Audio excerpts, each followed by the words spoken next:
Thanks for joining me for part 2. Around halfway through the Empress Ki, things really turn and Nyang becomes the runner in her soul connection by returning to the palace and commencing a relationship with the Emperor.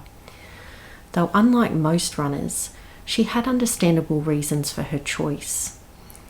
One reason was simply her survival, and it would be easiest to run back to a known quantity for her because she had spent time in the palace and knew how it worked. Nyang is not entrepreneurial. She finds existing power structures and moves under their wing. Another reason, which is the reason she gave others or her cover story, was vengeance against Yeonchol. This was a genuine reason, though it wasn't the main reason, which is why I call it her cover story, because that's the reason she presented and led with. She also didn't need to return to the palace to take down Yeonchol, as Wang Yu and his men arguably played the biggest part in that, and she could have assisted them, which is what she'd always wanted. But anyway, the main reason, and really only reason, because despite the extreme level of trauma she had just experienced, she was still on her way back to Wang Yu until she heard devastating news. Her survival mode kicked in, and formidable as she is, she formed a whole new plan and life trajectory that night. Unfortunately, after receiving false information, Wang Yu had made an inauthentic choice to try and reclaim his crown, which ended up being the worst decision of his life. He had also previously done a bit of a runner himself in their connection, which no doubt tapped into Nyang's abandonment fears, which made her insecure enough in their connection to make her decision. And from that point, you never really see either of them truly happy again. The ego wants to keep you safe, so when runners run, they go for a safer option, meaning no strong feelings involved and feeling in control of the situation, the complete opposite of what she felt with Wang Yu. Unfortunately, one of the main dynamics I see in runners who choose not to be with their soul connection, usually to cling on to the illusions of safety and control, staying with or running to what is often referred to as a karmic connection. I understand we need labels so we can all understand who we're talking about, but karmic is an inaccurate term because out of the hundreds of energies I've read, I've never come across a runner who was in any type of past life or soul connection relationship where karma needs to be resolved. Runners choose people specifically because there's no connection. The only way I can think of for karmic to be an accurate term would be that they're creating karma with the person they're choosing to be with. So either the karmic, or I prefer comfort zone partner, loves them and they feel secure that they won't leave them, or they serve some other functional transactional status in their lives. Connections like these can run from just empty and meaningless all the way through to the extreme toxic end where people are playing out their childhood traumas.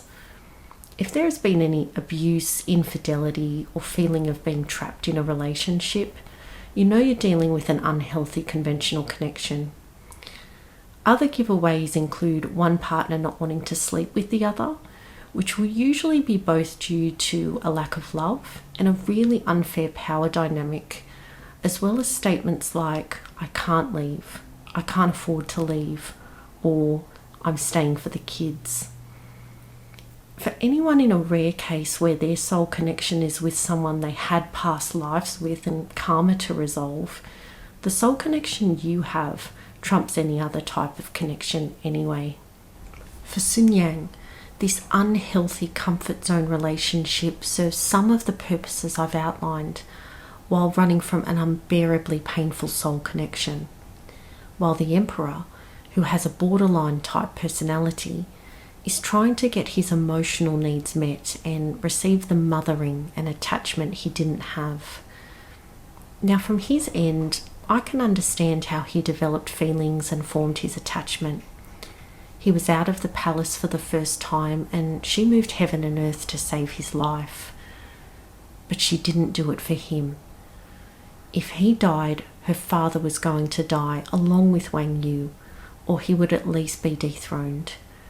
Throughout the whole show, the emperor craves for others to be devoted to him, and mistook her devotion to her father and Wang Yu as being targeted at him. She mostly avoids him, including sexually, while doing everything in her power to both seek vengeance and use her incredible skills to help people across the empire. The emperor couldn't care less about the people and compulsively tries to win Nyang's favour, with some volatile outbursts along the way, to put it lightly. Let's just say I don't think she'd be avoiding Wang Yu's bed, nor would she need to cajole him into helping his own people.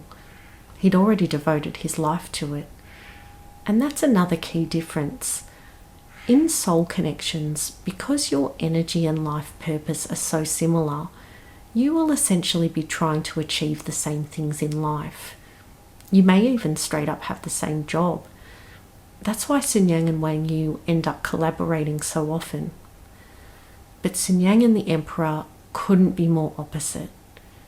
When he admits he'd like to stop being the emperor and just have a simple life walking hand in hand with her, let's just say she doesn't respond well. She will never accept him for who he is and demands that he stay in power so she can use that power to achieve her vision for the dynasty. The comfort zone partner, in this case the emperor, knows that their partner doesn't love them, and they usually know who their partner does love, and yet they stay and stay and stay. 네 마음속에 내가 없어도 상관없다. 나를 복수의 도구로 이용해도 널 원망치 않을 것이다.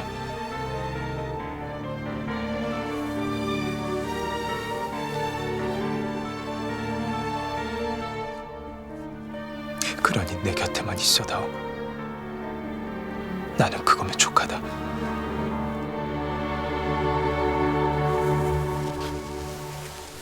I think that scene says it all. Others also know the truth. Here, Grand Councillor Bei Khan objects to Nyang becoming the Empress, openly admitting that she only returned to the palace for vengeance. Well, the only reason he knew of that is he wouldn't realise about the soul connection with Wang Yu. 마마께서는 연철에게 원한을 갚기 위해서 황궁으로 오셨습니다. 해서 지금 원하는 모든 것을 다 이루셨지요. 더 이상 말하는 건 욕심입니다. The Emperor's main eunuch Golta repeatedly tries to warn him about the new Empress Nyang. 아무도 우리랑 별반 다를 바가 없습니다. 닥치거라. 얻는 것이 없다면 제 아무리 왕자라 해도 마음을 주겠습니까, 배야? 닥치거라! 어리석은 왕자여! Even the awful character of Dan Gysi tells the Emperor the truth, and he would know as he was also in love with Nyang, well, as much as a narcissist can be in love, and had watched her intently for over a decade. 남평생 승지양이의 빈 껍데기와 살 것이다. Now, they all absolutely had their own agendas, but the point I'm making is that they know she doesn't love him, and that love was not on her agenda in becoming the Empress. Not that she's some sociopath who's just completely using him. She does form an attachment to him. She does care about him. She'll even try and convince herself that her need and attachment equals love. But she would never have gone back to him if he wasn't the Emperor and someone who could give her power. Even after she'd had her vengeance, she decides she wants to go further and become the Empress, saying, 너만은 꼭 내가 지킬 것이니 아무 걱정 마라. 별이처럼 힘이 없어서 잃는 일은 절대 없을 것이다. Of course, this is an illusion. To make your son crowned prince just puts a target on his back. She was also in a completely dependent position, which the Emperor well knows. 고고한 척하지 마라. 폐하, 짐을 사모하거나 제발 이 흥덕전에 와달라고 화근을 내려달라고 애원하란 말이다.